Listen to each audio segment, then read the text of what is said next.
Hello दोस्तों, तो मैंने आप सभी से पूछा था वॉर फॉर साइबरट्रॉन सीरीज़ पे वीडियो बनाने के लिए। तो आप सभी ने बहुत सारे कमेंट्स किए और मैंने वॉर फॉर साइबरट्रॉन पे ये स्पॉइलर वाली वीडियो बना दी। तो चलिए अब इस वीडियो को शुरू करते हैं।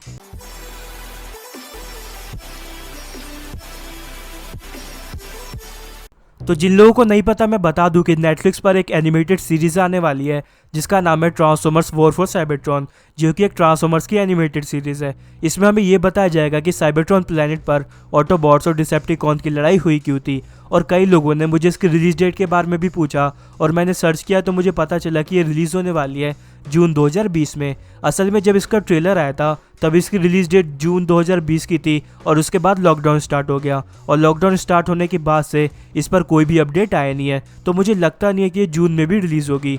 पता नहीं इसकी रिलीज डेट कब दिखाई जाएगी।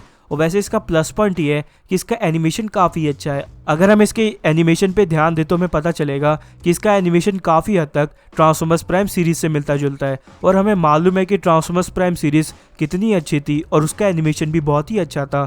और अगर इस सीरीज़ का एनिमेशन भी ट्रांसफॉर्मर्स प्राइम जैसा हुआ तो मज़ा ही आ जाएगा। तो अब हम इस सीरीज़ की स्पॉइलर वाली बातें करेंगे, यानी कि हम इस सीरीज़ के प्लॉट के बारे में डिस्कस करेंगे कि आखिर ऑटोबॉट्स और डिसेप्टिकॉन्स के बीच में लड़ाई हुई क्यों थी।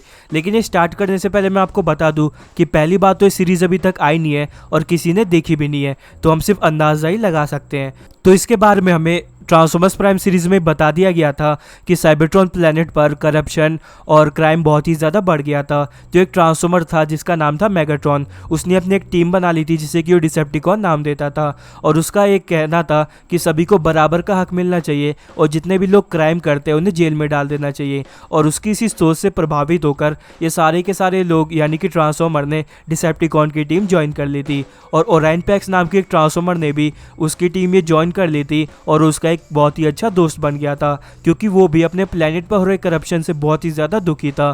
तो ये सब होने के बाद मेगाट्रॉन गया हाई काउंसिल के सामने और उसने अपनी बातें रखी उनके सामने कि वो जितने भी लोग क्राइम करते उन्हें जेल में डाल देगा और सभी को बराबर का हक दिलाएगा। लेकिन यहाँ पे धीरे धीरे करके वो अपने असली मकसद के बारे में बताने लगा।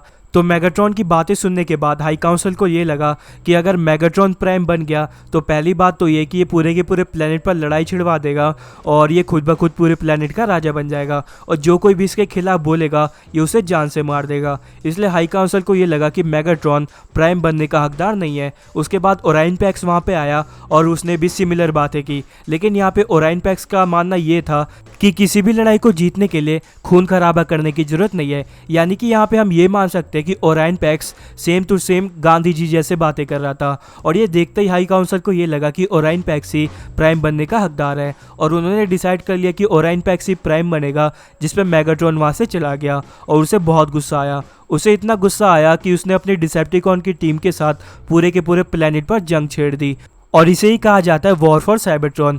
ये इसलिए हुआ क्योंकि जो मेगाट्रॉन है वो एक अलग ही तरीके की सोच रखता है समाज के प्रति और वो प्राइम बनना चाहता था, क्योंकि अगर वो प्राइम बन गया तो जिस तरीके की सोच रखता है उसी तरीके की सोसाइटी वो बनाता। लेकिन उसके गलत इरादों की वजह से उसे प्राइम नहीं बनने दिया गया, बल्कि उसके बदले ऑप्टिमस प्राइम को प्राइम बना दिया गया, क्योंकि उसमें हर लीडरशिप क्वालिटी है। और हाई काउंसिल को भी यही लगा कि वही प्राइम बनने का असली हकदार है। और यही है ऑटोबॉट्स और डिसेप्टिकॉन्स। डिसेप्टिकॉन्स एक अलग तरीके की सोच रखते हैं मेगाट्रॉन की तरह, इसलिए वो मेगाट्रॉन की टीम में है। और डिसेप्टिकॉन्स की टीम में बहुत ही पावरफुल ट्रांसफॉर्मर्स है जैसे कि साउंड वेव और शॉक वेव। और वहीं ऑटोबॉट्स की टीम में एक ऑप्टिमस प्राइम है, बम्बल भी है और भी बहुत सारे हैं। और कुल मिला के डिसेप्टिकॉन्स की टीम ऑटोबॉट्स पे भारी पड़ी थी, इसलिए वो जंग डिसेप्टिकॉन्स जीत गए थे। लेकिन वो जंग जीतने के बावजूद उनका पूरा का पूरा प्लैनेट ही तबाह हो गया था और इसके बाद वो सभी अर्थ की ओर बढ़े थे। और बस यही था वॉर फॉर साइबरट्रॉन।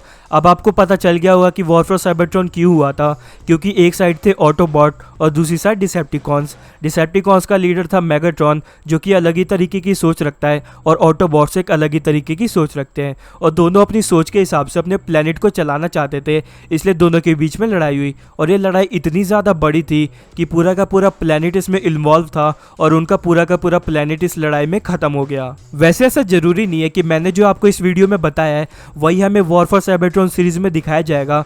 हो सकता है कि स्टोरी में थोड़ा चेंज हो या हो सकता है स्टोरी पूरी तरीके से चेंज कर दी जाए, जो कि मैंने आपको बताई है। क्योंकि अभी तक ये सीरीज़ आई नहीं है और हम इसके बारे में कुछ कह नहीं सकते। तो अब बस इस वीडियो में इतना ही। अब अगर आपको वीडियो पसंद आई तो इसे लाइक करें और मेरे चैनल को सब्सक्राइब करके बेल आइकन को प्रेस कर दीजिएगा। Thanks for watching this video. मिलते हैं आपसे अगली वीडियो में, तब तक के लिए बाय।